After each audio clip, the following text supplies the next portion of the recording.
Good morning. My name is Ginny. I'm Lucy.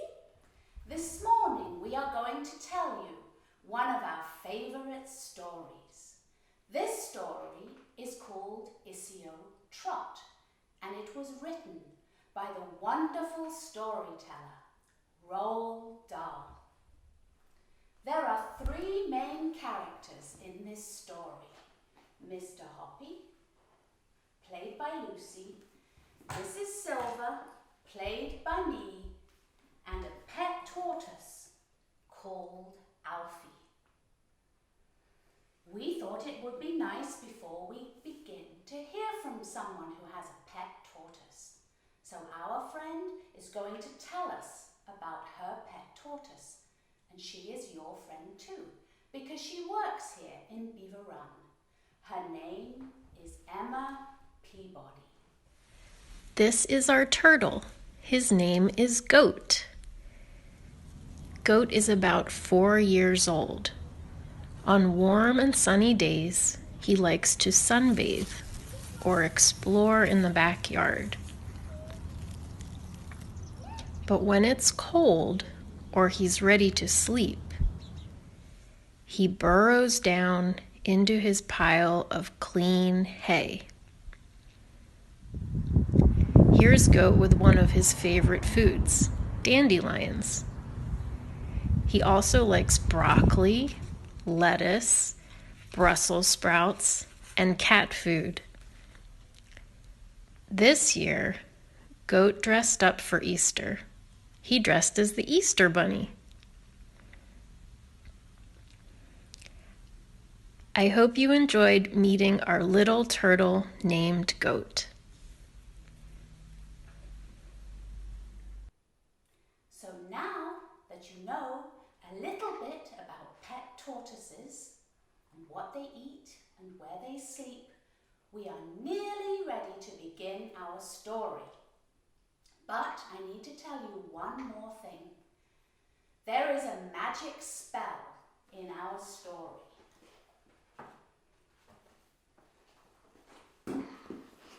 The words of this magic spell look very strange. Let's read them. Esio Trot, Esio Trot, Teg Regib, Regib, Enoch No, Esio Trot. Now Roald Dahl tells us in the story that these words look strange because they are written backwards. Let's see what they look like when they're written forwards. Let's read them, Lucy. Tortoise, tortoise, get bigger, bigger. Come on, tortoise. So usually when you write a word, you start at the beginning. But to make it a magic word, Roald Dahl tells us you have to start at the end of the word and read backwards. So the word tortoise becomes Esio Trot. And here it is again, Esio Trot. And the next line, get bigger, bigger, becomes Teg Regib, Regib. And the next line, come on, becomes Enoch No. And here is tortoise again, Esio Trot. So, let's read the spell one more time in backwards language. You can help us from home. Esio Trot, Esio Trot, Teg Regib, Regib, Enoch No, Esio Trot.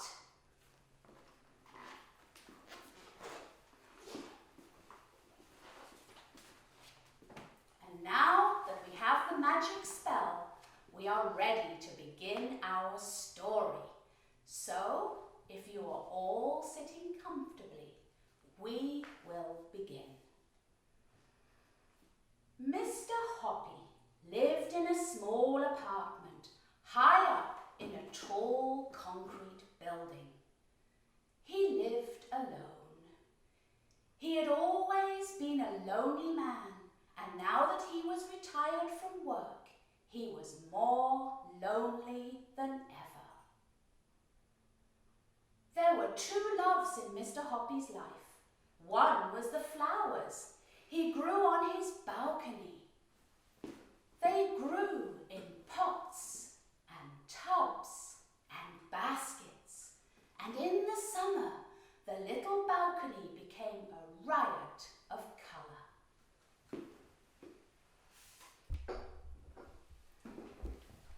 Mr. Hoppy's second love was a secret he kept all to himself.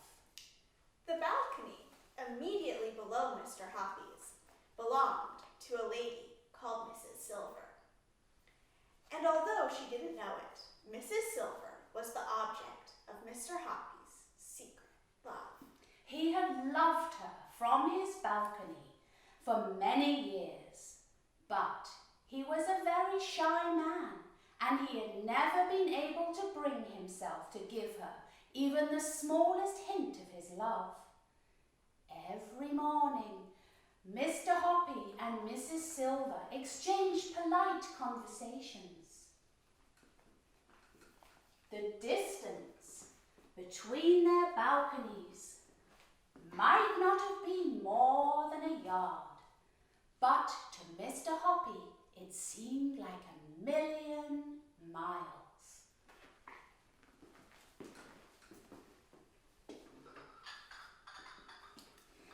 Mr. Hoppy longed to invite Mrs. Silver up for a cup of tea, but every time he was about to form the words on his lips, his courage failed him. As I said, he was a very, very shy man.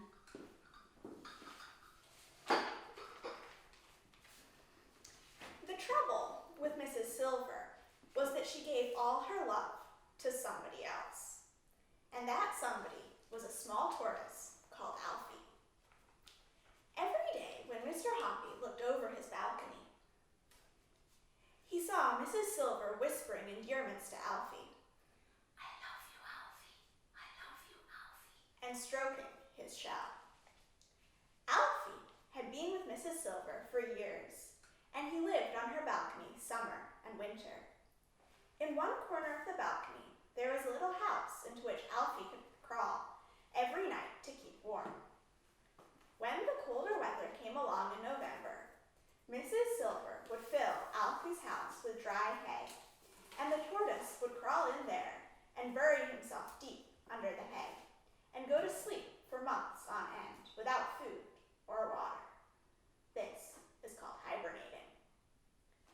In early spring, when Alfie felt the warmer weather through his shell, he would wake up and crawl very slowly out of his house onto the balcony. And Mrs. Silver would clap her hands for joy and cry out, Welcome back, my darling. Oh, how I have missed you. Now, we come to a certain bright morning in May, when something happened that changed Mr. Hoppy's life forever. He was leaning over his balcony, watching Mrs. Silver serving Alfie his breakfast. Here's some lettuce for you, my lovely. Good morning, Mrs. Silver. Alfie's looking well this morning. Isn't he gorgeous? Absolutely gorgeous. I do so wish he would grow a little faster, though. Every spring, when he wakes up from his winter sleep, I weigh him on the kitchen scales. And do you know that in all the 11 years I've had him, he's not gained more than 3 ounces. That's almost nothing. What does he weigh now? Just 13 ounces, about as much as a grapefruit. Yes, well, tortoises are very slow growers, but they can live for 100 years. I know that, but I do so wish he would grow just a little bit bigger.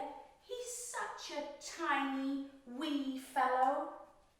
He seems just fine as he is. No, he's not just fine. Try to think how miserable it must make him feel to be so little. Every everyone wants to grow up. You really would love him to grow bigger, wouldn't you? Of course I would. I'd give anything to make it happen. Why, I have seen pictures of giant tortoises that are so huge people could ride on their backs. As Mrs. Silva was talking, something in Mr. Hoppy's mind suddenly went click, and an amazing idea came rushing into his head. Mr. Hoppy's brain was spinning like a wheel. Here surely was his big chance. Grab it, he told himself. Grab it quick. Mrs. Silver, I do actually happen to know how to make tortoises grow faster. If that's really what you want. You do? Oh, please tell me. Am I feeding him the wrong things? Oh no. Wait there. I need to write something down for you.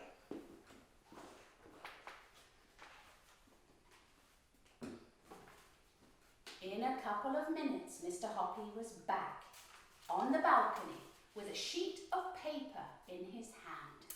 I'm going to lower it to you on a bit of string. Here it comes. Mrs. Silver caught the paper and held it up in front of her. This is what she read. Esio Trot, Esio Trot, teg regib, regib, emoc no, Esio Trot. What does it mean? Is it another language? It's tortoise language. Tortoises can only understand words that are written backwards. Esio Trot is simply tortoise spelled backwards. Look at it. So it is. The other words are spelled backwards too. If you turn them round into human language, they simply say, tortoise, tortoise, get bigger, bigger. Come on, tortoise.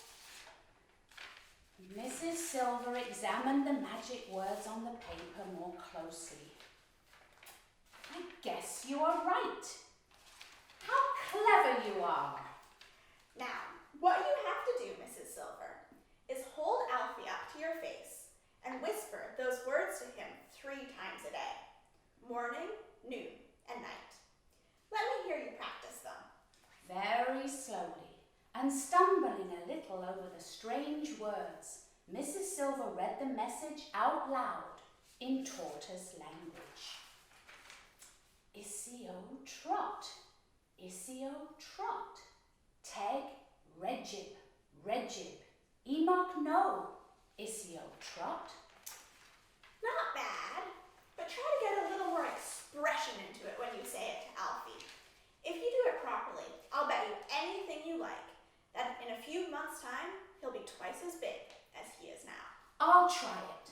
I'll try anything. Of course I will. But I can't believe it'll work. You wait and see.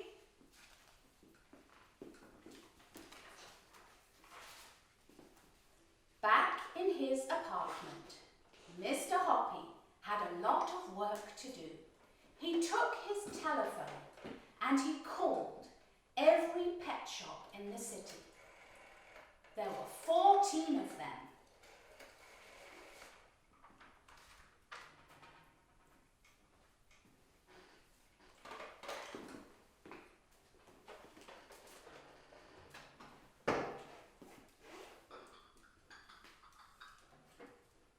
The next day, Mr. Hoppy visited each pet shop and he bought a great number of tortoises. The pet shop owners told him, feed them cabbage leaves, that's all they need, and a little bowl of water.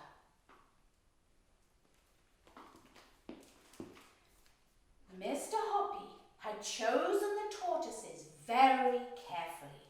He only chose tortoises that looked like Alfie.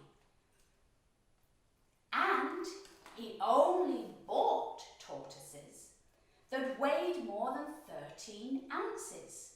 He didn't want any that weighed any less. Mr. Hoppy carried the tortoises home in a basket.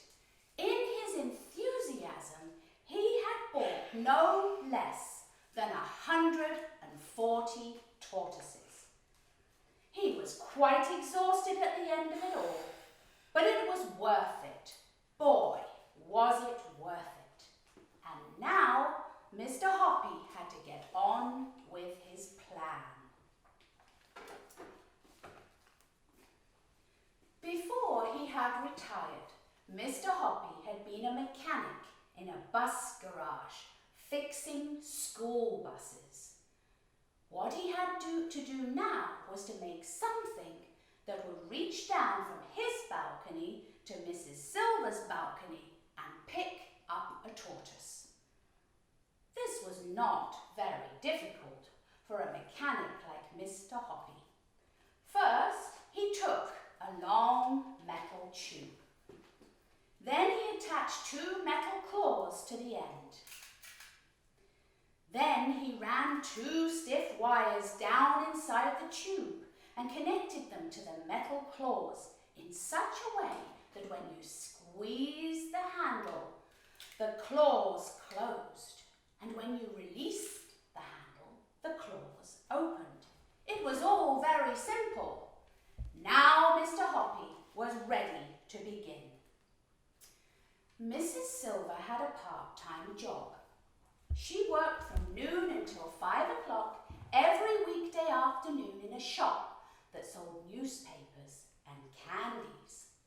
One afternoon, when Mr. Hoppy had made sure that Mrs. Silva had gone to work, he went out onto his balcony, armed with his long metal pole. He called this pole his Tortoise Catcher. He leaned over his balcony and lowered the pole down onto Mrs. Silva's balcony below. Alfie was basking in the pale sunlight over to one side. Hello, Alfie. You're about to go for a little ride.